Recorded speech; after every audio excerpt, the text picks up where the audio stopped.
Obrigado, pastor Leverson. Paz do Senhor, amém?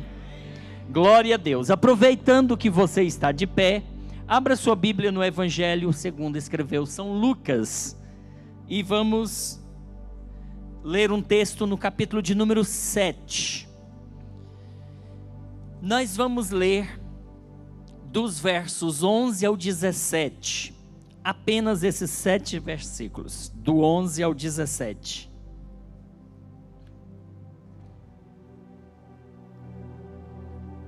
Lucas, capítulo 7, do 11 ao 17, 7 versículos.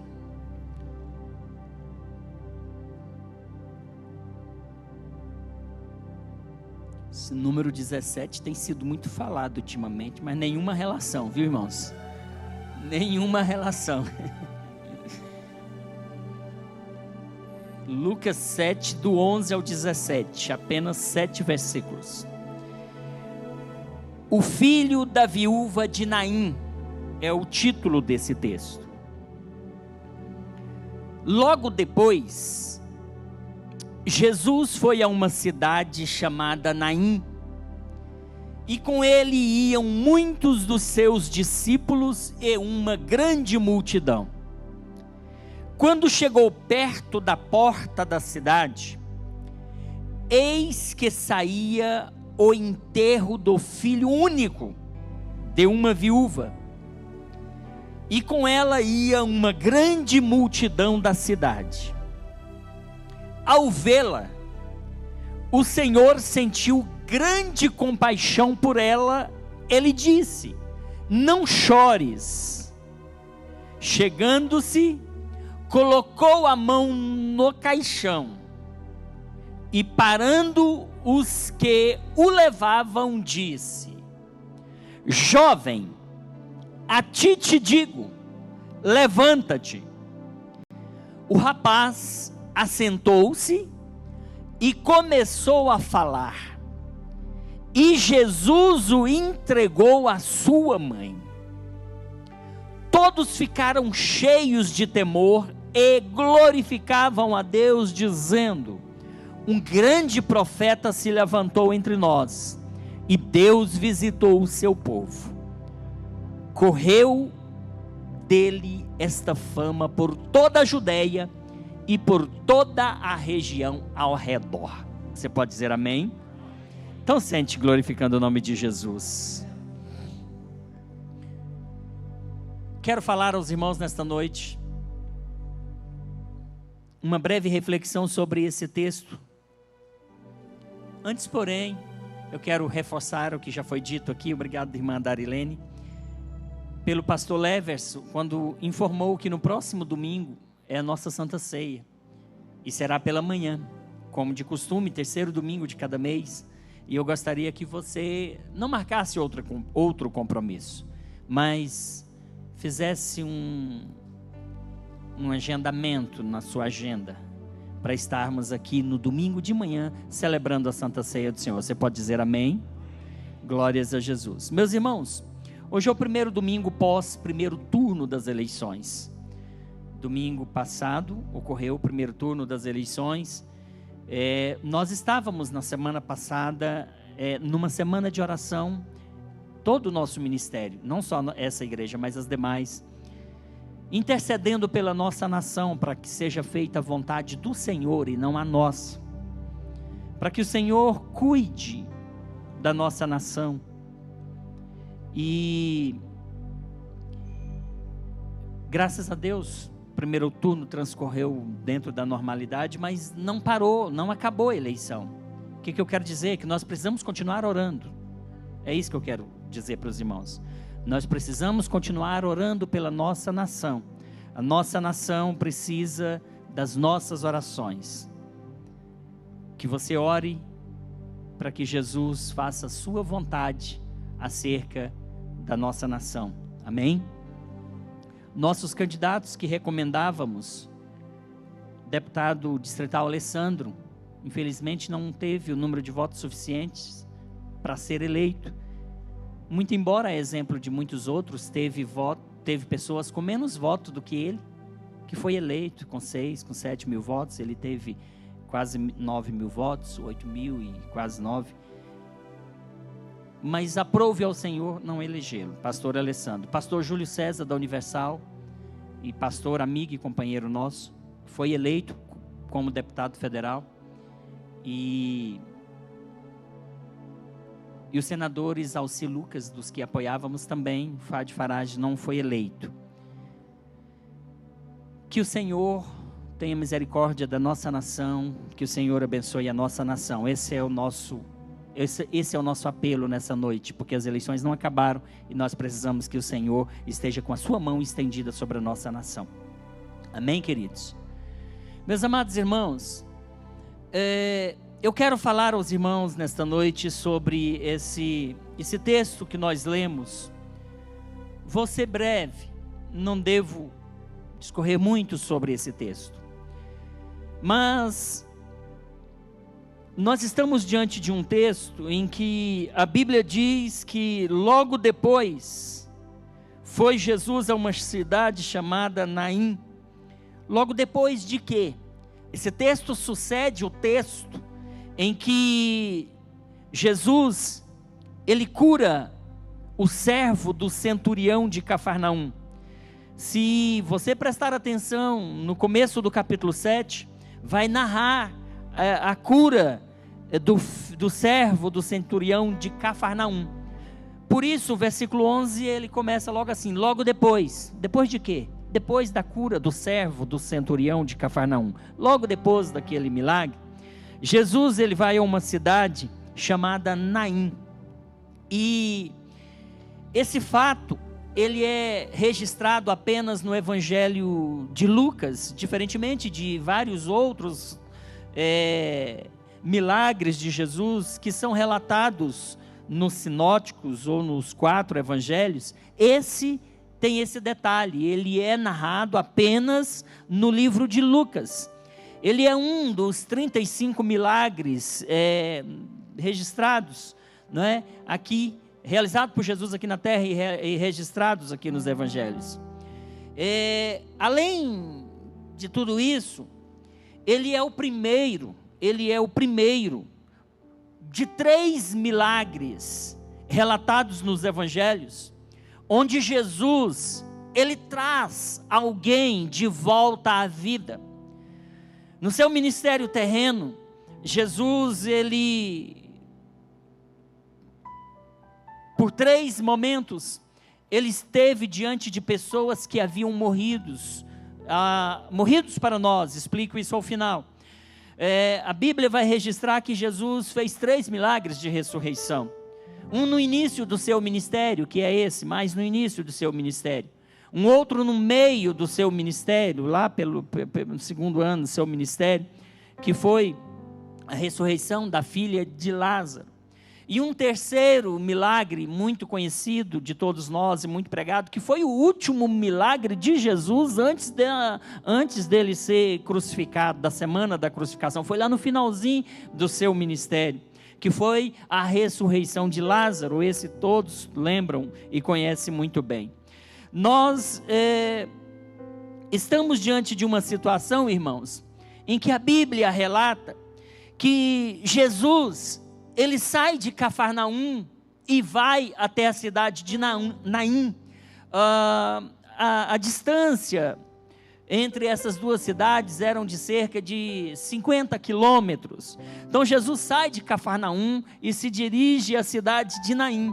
E diz a Bíblia que Jesus ia com os seus discípulos, e além de seus discípulos, uma grande multidão o seguia nesse trajeto de Cafarnaum até a cidade de Naim. Então eu imagino Jesus saindo de Cafarnaum, indo até Naim, e seus discípulos com ele, e uma grande multidão o seguindo, até mesmo por conta dos muitos milagres que Jesus estava começando a realizar, porque esse foi um dos primeiros milagres. O povo estava começando a conhecer Jesus por meio dos milagres que ele estava operando, não é? Então, uma grande multidão vendo o que Jesus fazia, onde Jesus chegava, muitos milagres aconteciam, e as pessoas que presenciavam os milagres que ele realizava, a partir dali se juntavam a Jesus e seguia. Onde Jesus ia, a multidão ia atrás, os discípulos iam junto e uma grande multidão. A Bíblia diz que Jesus, chegando na cidade de Naim, ele se depara com uma situação. Quando chegou perto da porta da cidade, eis que saía o enterro do filho único de uma viúva. Meus queridos irmãos, vamos imaginar a situação desta mulher. A Bíblia fala que esta mulher, ela vinha de uma sequência de perdas. Ela, certamente, se era viúva, tinha um marido. Se ela tinha um marido, já não tinha mais, esse marido havia morrido. Uma grande perda tinha acontecido na vida desta mulher.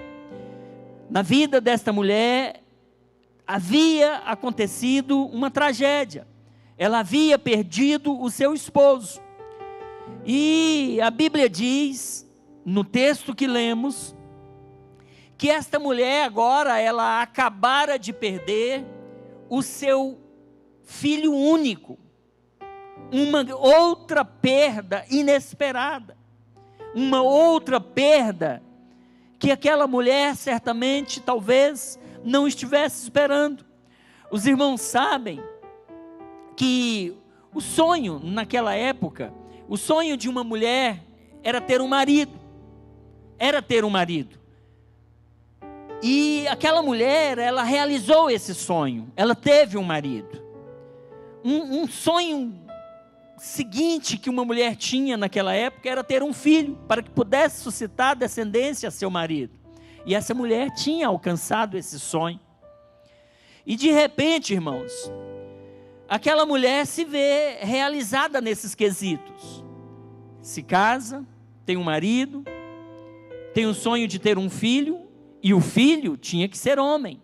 O sonho de toda mulher judia, quando casava, primeiramente era ter um filho homem. E esta mulher tinha alcançado e tinha realizado esse sonho.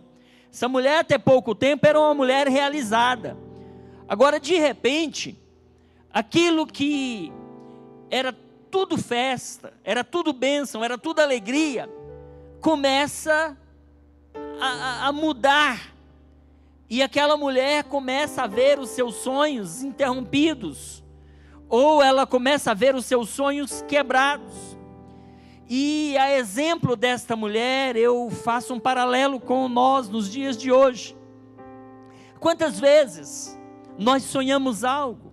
Quantas vezes nós projetamos algo? Quantas vezes nós fazemos planejamentos? Quantas vezes nós lutamos por conquistar algo? E até conquistamos, mas às vezes, abruptamente, aquilo que vai dando tudo certo, parece que dá uma guinada, dá um giro de 180 graus, e aquilo que estava indo nessa direção, de repente começa a ir na direção oposta, e tudo começa a dar errado, tudo começa a acontecer ao contrário daquilo que a gente planeja. Assim estava a vida desta viúva, assim estava a vida desta mulher. Eu imagino que a partir do momento que seu esposo tenha falecido, ela ainda depositava uma esperança no seu filho, que seu filho cresceria, que seu filho seria quem dela cuidaria na sua velhice. E de repente aquilo que era talvez a última esperança daquela mulher, pastor, Jesus leva, ele morre. E aquela mulher então, ela começa a sofrer dor, ela começa a sofrer angústias, ela começa a chorar. Assim como nós, quando sofremos perdas, sentimos dor, sentimos angústias, começamos a sofrer, começamos a chorar. Assim como nós, que sendo sadios, somos informados que estamos acometidos de uma enfermidade, por exemplo, que não tem cura. E aí a gente começa a angustiar-se, a gente começa a sofrer, a gente começa a entristecer, porque a gente olha para todos os lados e não vê nenhuma saída. Nos nossos dias, tem muitas pessoas, talvez, vivendo a dor e a tristeza, a angústia que esta viúva viveu naquele momento. A Bíblia vai nos dizer nesse texto que Jesus, quando chegou próximo à cidade, que eles vinham trazendo, eles vinham naquele cortejo, trazendo aquele caixão, com aquela criança naquele caixão, filho único daquela viúva. Diz a Bíblia que também uma grande multidão acompanhava aquela mulher. Uma grande multidão iam fazendo parte daquele cortejo. Daqui vem a multidão da morte, carregando a morte. Do outro lado vem Jesus trazendo a vida. A multidão da alegria, a multidão que traz a vida. E do outro lado a multidão da angústia, da dor, da morte. E diz a Bíblia no texto em que nós lemos, que Jesus, quando se aproximou daquele cortejo, ele viu aquela mulher. E Jesus disse, e a Bíblia diz que Jesus sentiu profunda compaixão pela mulher. Jesus sentiu profunda compaixão por aquela mulher. E Jesus disse: mulher, não chores. Mulher, não chores. Note que Jesus não se preocupou com o filho. Jesus não estava preocupado com o morto. Jesus não estava preocupado com a multidão. Jesus não estava preocupado com o caixão. Mas quando Jesus viu aquela mulher, Jesus percebeu a angústia que ela estava naquele momento. E Jesus olha para aquela mulher e diz: mulher, não chores. Acredito que as pessoas que estavam à volta daquela mulher, as pessoas que conduziam aquele caixão, as pessoas que faziam parte ali daquele cortejo, eles não devem ter entendido nada, porque como dizer para uma mulher que perdeu o seu filho, que já havia perdido o seu marido, agora perde o seu filho, como dizer para uma mulher: não chores? Parece ser paradoxal esse negócio. A pessoa está sofrendo, está carregando o filho, acabou de sepultar seu marido. E aí Jesus chega e diz: não chores. Sabe o que eu aprendo aqui, irmãos? É que Jesus, ele se importa com a gente. Jesus, ele se importa comigo. Jesus, ele se importa conosco nas nossas angústias. Jesus, ele se importa conosco nas nossas dores, nas nossas lágrimas, no nosso sofrimento. E Jesus está dizendo para muita gente aqui hoje: não chores, não chores, não chores, não sofras, não se desespere, aquieta-te. Jesus está dizendo para muita gente aqui hoje: tenha calma, nada de desespero, nada de ansiedade, nada de lágrimas. Não chores. Quando a gente vai a um velório, a um lugar onde está tendo uma cerimônia fúnebre, às vezes, e sempre, nos faltam palavras para dizer para os parentes enlutados, porque qualquer palavra que dissermos não vai consolar. Qualquer palavra que dissermos a uma mãe que está enterrando um filho, não tem palavra nossa que vai consolar, que vai aliviar a dor, que vai aliviar o sofrimento. Não tem. Mas Jesus, ele chega ali e diz para aquela mulher: mulher, não chores. As pessoas não compreendiam. E talvez estivessem pensando: mas que homem louco, que história é essa, não chores? É porque ele não está na pele dela, é porque não é filho dele, por isso ele diz: não chores. Mas eles não sabiam que estava ali, irmãos, o autor, o dono da vida, aquele que dá a vida, que tira a vida, aquele que tem o controle, aquele que está sentado no trono, aquele que pode fazer aquilo que eu e que você não podemos fazer. Aquela multidão não sabia disso, e talvez se questionavam entre si. Quero te dizer que aquele mesmo Jesus que disse para aquela mulher: não chores, que encontrou com aquela mulher ali na saída da cidade de Naim, aquele mesmo Jesus, Ele está aqui nesta noite, e Ele sim, pode enxugar as tuas lágrimas, Ele sim pode botar fim ao seu sofrimento, Ele sim pode acabar com a sua dor, Ele sim pode mudar a sua história, pode reverter esse quadro negro e sombrio, Ele sim pode reverter as coisas, porque Ele está aqui. Eu recordo, irmãos, daquele dia,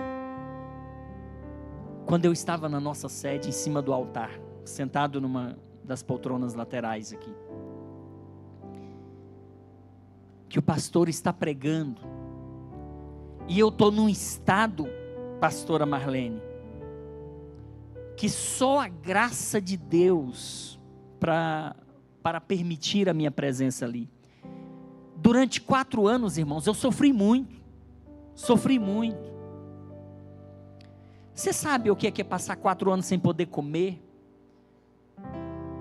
A minha alimentação, legumes cozidos numa panela de pressão, bem cozido, batido no liquidificador, coado numa peneira bem fina.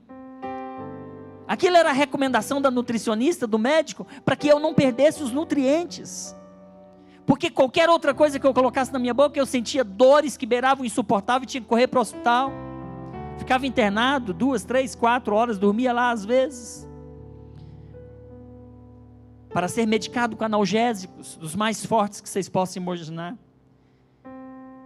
E muitos deles, como a morfina, não resolvia meu problema. Chegava até a morfina e não resolvia, eu continuava gritando de dores. Pesando cerca de 40 quilos, 42 quilos, pastor. Tomando 32 comprimidos diários, que os médicos diziam é para o resto da vida, não tem jeito. Essa doença não tem cura.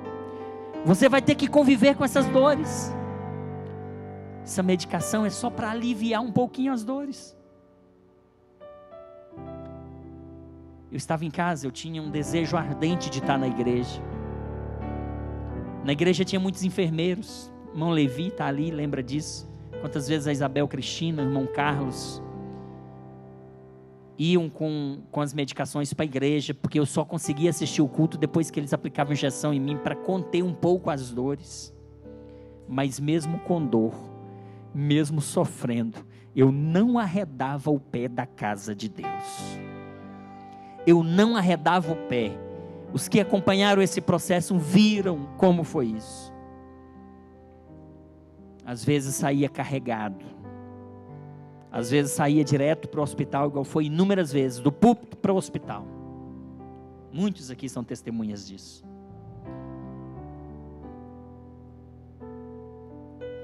Um diagnóstico sombrio, um diagnóstico contrário. Mas eu não esqueço o dia que eu estava no altar, que Deus usa o pregador e fala: filho, hoje acaba o seu sofrimento. Para toda a multidão que estava presente assistir: filho, hoje eu boto fim no sofrimento. A partir de hoje não tem mais dor. A partir de hoje não tem mais medicação. A partir de hoje não tem mais restrição alimentar. A partir de hoje você volta a comer de tudo, porque eu viro essa página e começo a escrever uma nova história na sua vida. O mesmo Jesus que estava lá em Naim, era o Jesus que estava na igreja e que está aqui hoje, e que pode tocar no seu problema, e que pode curar a sua enfermidade, que pode restaurar o seu casamento, que pode dar vida para você, que pode te ajudar a sair dessa crise financeira, que pode abrir uma porta de emprego.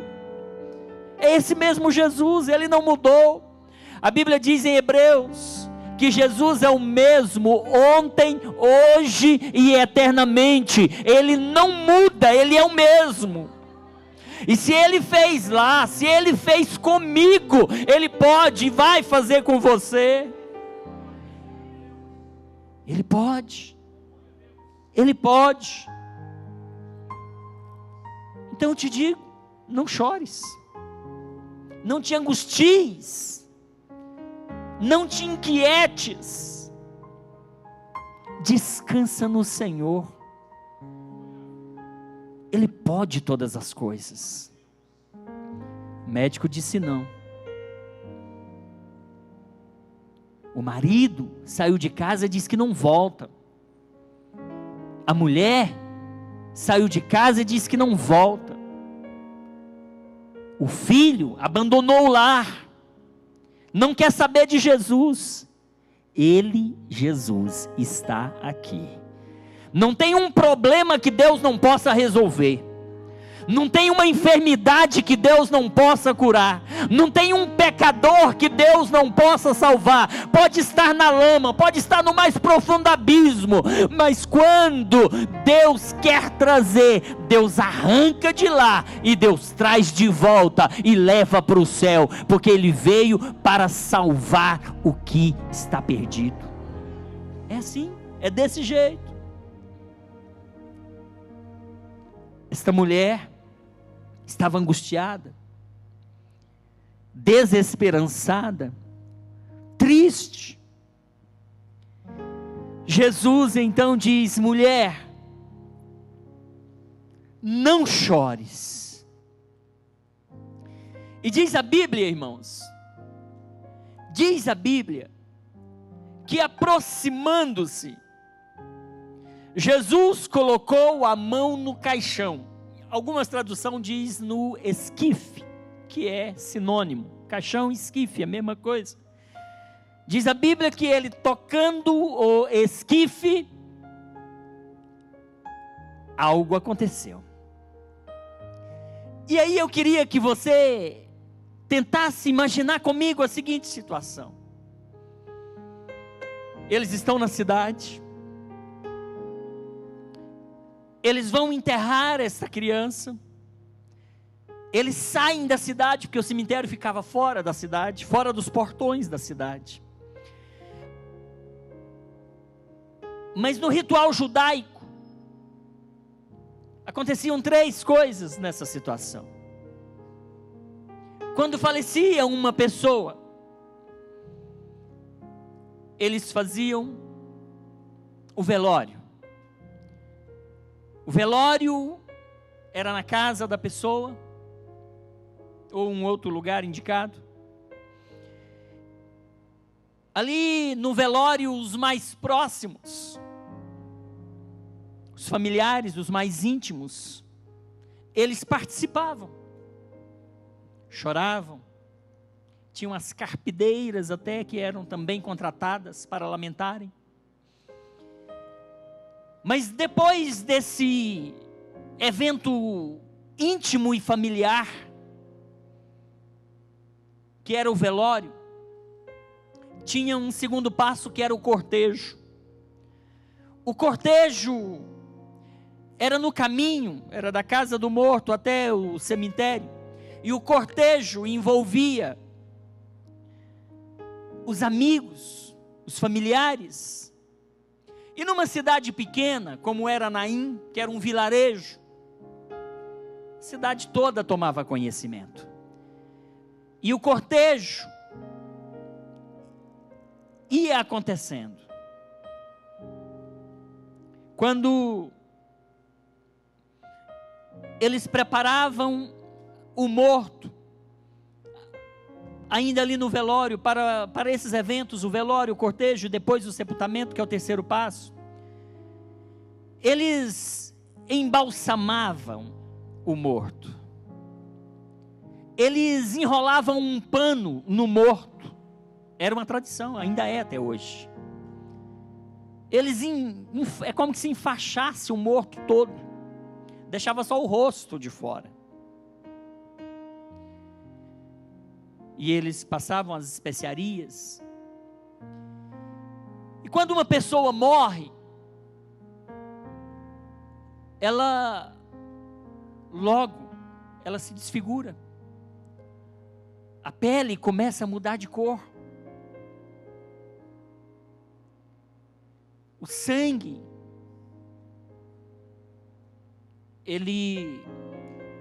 qual é a palavra? O sangue coagula, fica todo coagulado.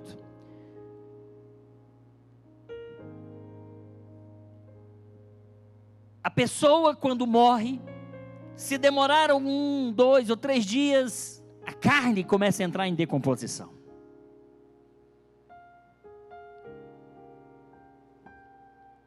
Ali vai um caixão, ali dentro tem um morto, todo enfaixado, todo envolto em panos. Ali vai aquela multidão, ali vão aqueles que conduziam o caixão. Jesus se aproxima, vê a mulher angustiada, diz: mulher, não chores.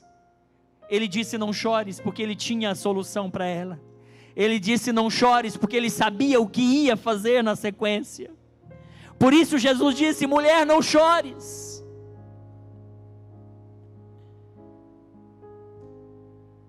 E Jesus toca no caixão. Uns dizem que Jesus não tocou no caixão,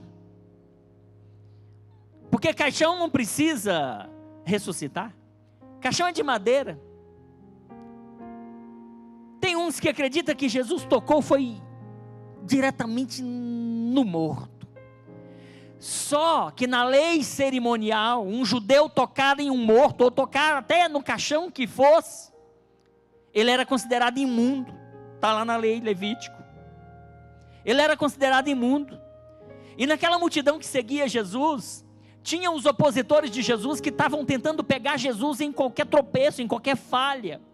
Ali estavam os sacerdotes. O pessoal estava de olho em Jesus para ver ele tropeçando em alguma coisa, para ver ele errar, para ver ele falhar. Imagino que quando Jesus toca naquele caixão ou no próprio morto, pastor, começaram a dizer: está imundo, ó imundo. Ele teria que ficar fora da cidade. O imundo, que tocasse num cadáver, que tocasse num morto, que tocasse num caixão. Ele teria que passar 7 dias fora da cidade, para se purificar. Mas Jesus, o autor da vida, o dono da vida, diz a Bíblia que ele toca no caixão. E aí vocês não podem não conseguir compreender uma série de milagres que começam a se desenrolar instantaneamente a partir desse momento. Porque imagina, como pode, irmãos, Jesus toca no caixão e imediatamente o menino está sentado e conversando.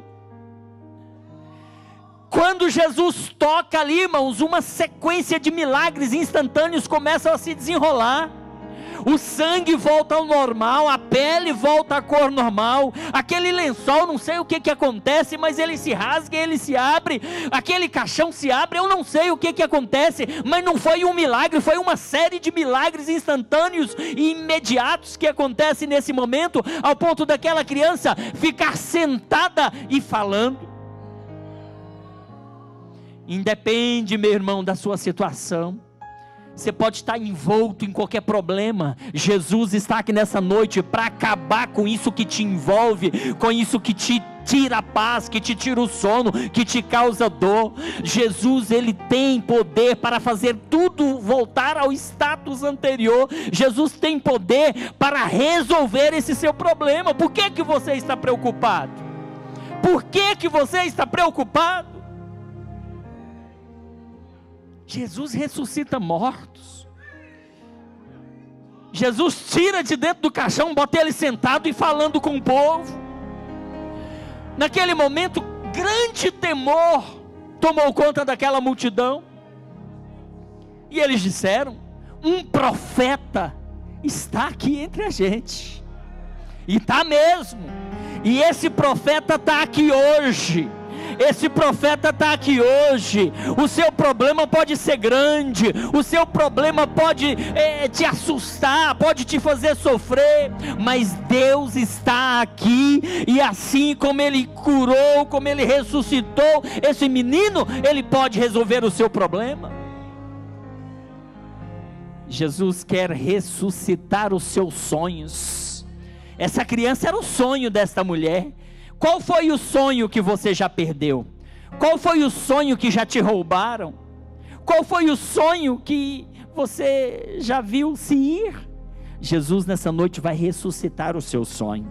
Jesus vai trazer de volta o seu sonho. Jesus vai trazer de volta a sua alegria. Essa criança era a alegria desta mulher. Aquilo que era a alegria sua e que hoje não mais é, Jesus vai tornar em alegria novamente, e Ele vai fazer você sorrir de novo. Levanta a sua cabeça, põe-te em pé, falarei contigo, diz o Senhor. Interessante. A Bíblia vai falar de 3 pessoas que Jesus ressuscitou. Nós vemos aqui a ressurreição do filho da viúva de Naim. Nós vamos ver a ressurreição da filha de Jairo. E nós vamos ver a ressurreição de Lázaro. Esses 3 episódios, eles trazem algumas características diferentes. Nesse caso, nós não sabemos o nome desse moço, desse jovem, o filho desta viúva. A Bíblia não menciona. A Bíblia sequer menciona o nome da mãe dele, fala que é viúva, e sequer o nome do marido dela, falecido. Alguns acham que a viúva de Naim, acha que Naim era o nome do marido dela. Não é, Naim é o nome da cidade, né? Jesus aqui não menciona o nome dessa família, nem da mulher, nem do homem, e nem do menino que Jesus ressuscitou. O versículo 15 vai dizer, o 14, chegando-se, colocou a mão no caixão, e parando os que o levavam, disse: jovem, a ti te digo, levanta-te. O rapaz assentou-se e começou a falar, e Jesus o entregou à sua mãe. Note que Jesus fala: jovem, levanta-te. No caso da filha de Jairo, quando Jesus encontra com ela, Jesus pede para a multidão sair. Aí os discípulos querem ir, Jesus: não, vocês também fiquem de fora, eu só quero comigo aqui Pedro, Tiago e João. Traz o pai e a mãe também.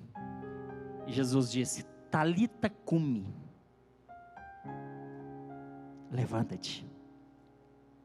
E aquela jovem levanta. Talita não era o nome dela, era uma expressão em aramaico. Lá também não se diz o nome da jovem, diz que a menina imediatamente se levantou.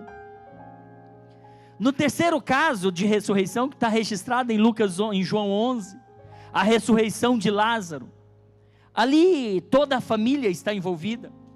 Ali é o caso de uma família de amigos de Jesus. Lázaro, Maria, Marta, eram íntimos de Jesus. Tanto é que quando Marta soube da enfermidade de Lázaro, ela pega lá um jovem e manda um recado para Jesus, que estava numa outra cidade. Avisa lá que Lázaro, o amigo, a quem ele ama, está enfermo. Peça para ele vir rapidamente, porque Lázaro, seu amigo, está enfermo. O menino vai. E o menino volta com a notícia que Jesus deu para ele e dá para Marta. Jesus disse para aquele menino: olha, diga para Marta que Lázaro não vai morrer. Diga para Marta que Lázaro não vai morrer. Essa enfermidade não é para a morte. E eu pergunto para os irmãos: Jesus mente, sim ou não? Jesus mente? Mas Jesus falou para aquele menino dizer para Marta que Lázaro não ia morrer. Acontece que quando Jesus chega lá na casa de Marta, já no 4º dia, Lázaro já tinha morrido, Lázaro já tinha sido sepultado, Lázaro já cheirava mal. Outra vez eu pergunto, Jesus mente, sim ou não? Jesus continua sem mentir. Como é que explica isso, Alan?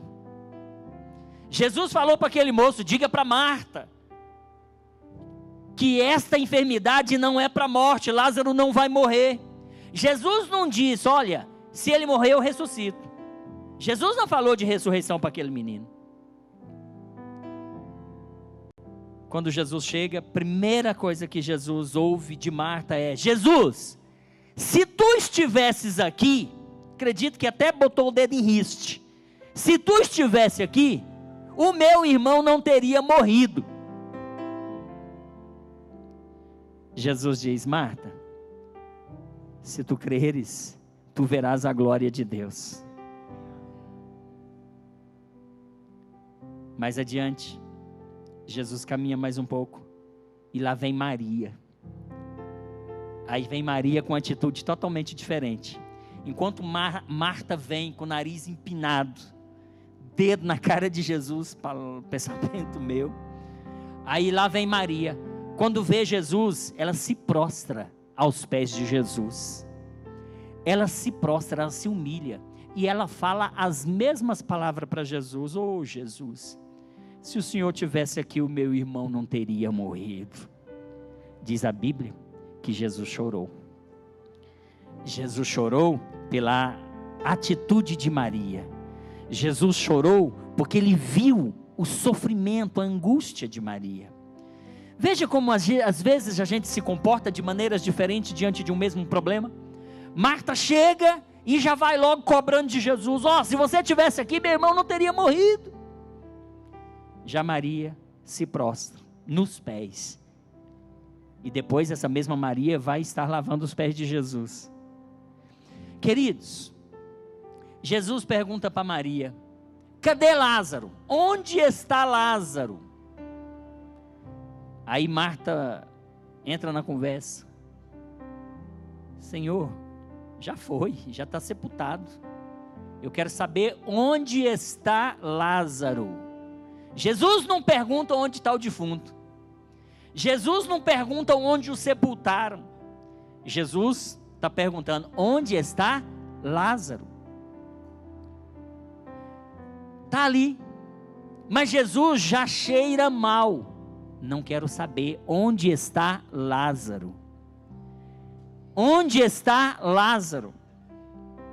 Queridos, Lázaro tinha sido sepultado a exemplo daquele menino, filho da viúva de Naim. A exemplo dele, Lázaro também estava envolto em panos, porque era um costume. Era um costume lá no judaísmo. Todo enrolado. Agora Jesus chega perto do sepulcro. E Jesus fala para Lázaro, Lázaro, sai para fora. E Lázaro saiu para fora. Sabe o que a gente aprende aqui, irmãos? Jesus em nenhum momento falou com o defunto, até porque defunto não fala, defunto não ouve, concorda? Defunto não ouve, defunto não fala, defunto não vê. Se Jesus chegou para Lázaro, ou no sepulcro e disse Lázaro, é porque para Jesus, Lázaro estava vivo. Para Jesus, Lázaro não havia morrido. Lázaro havia morrido para Marta. Lázaro havia morrido para Maria. Lázaro havia morrido para os seus familiares. Mas para Jesus, Lázaro estava vivo. Tanto é que Jesus está sempre se referindo a Lázaro. Em nenhum momento Jesus se refere a defunto. Em nenhum momento Jesus se refere a uma pessoa morta. Onde está Lázaro? Onde está Lázaro? Lázaro, vem para fora. E Lázaro vem. Agora, irmãos, Lázaro está todo enfaixado.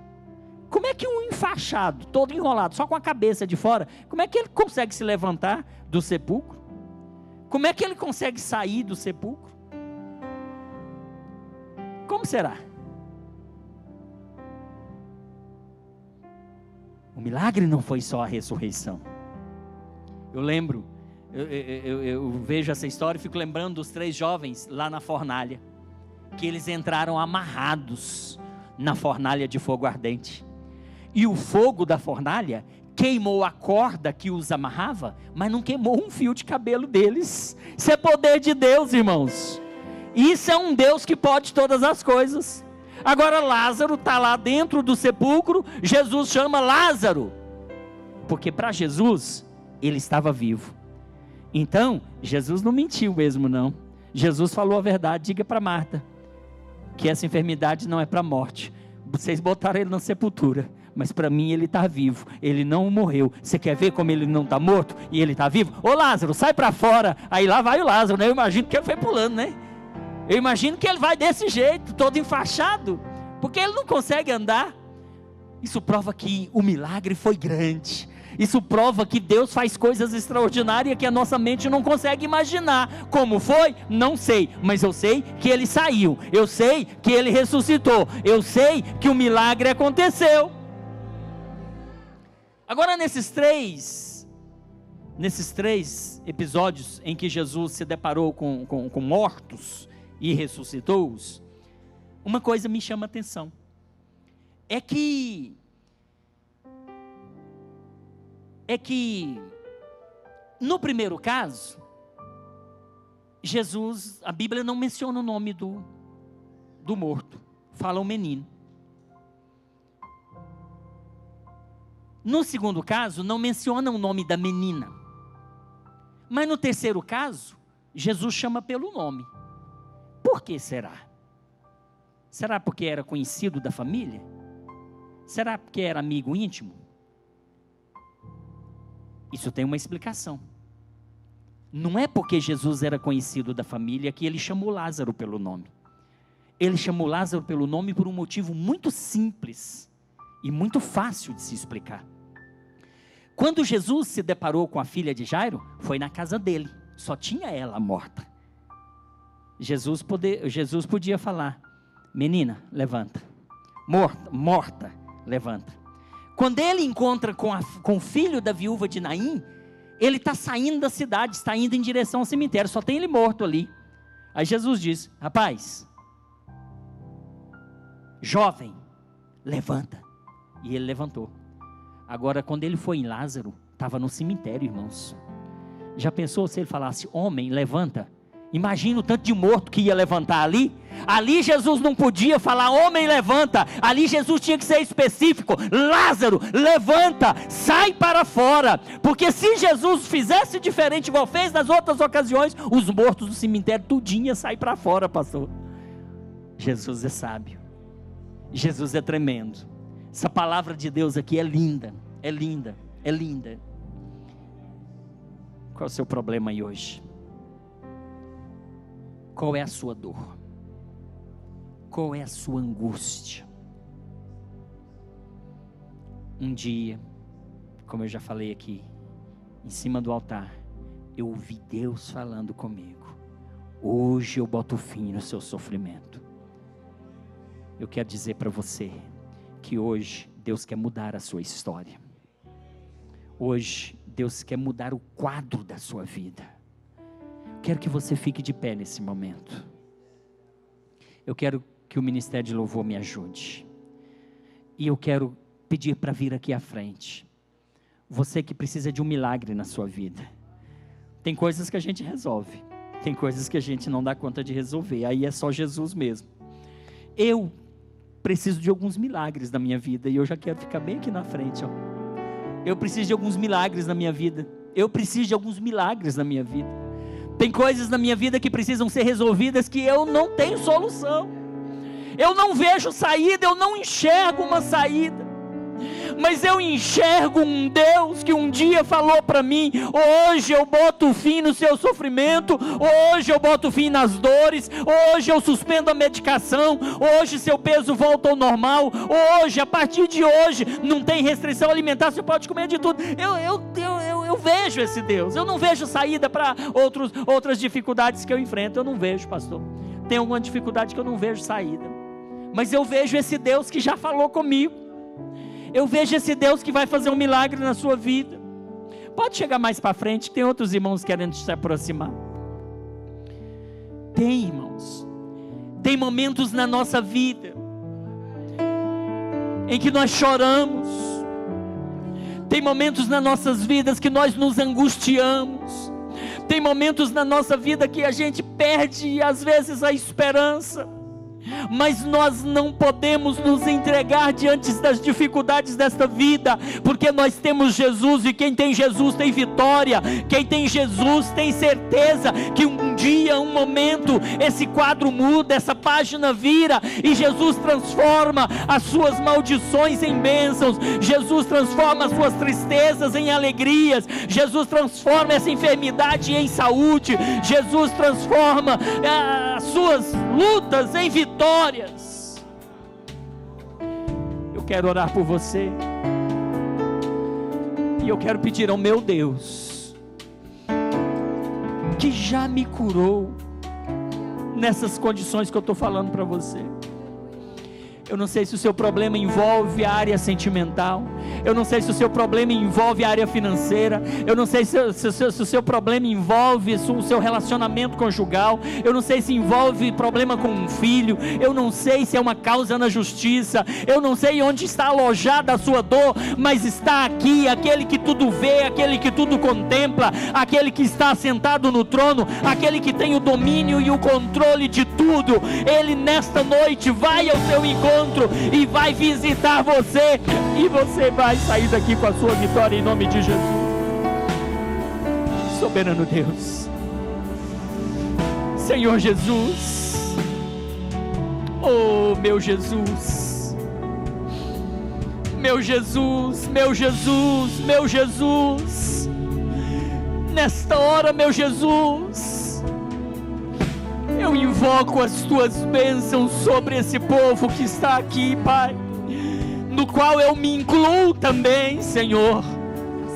Eu invoco o milagre do Senhor nesta noite, meu Pai.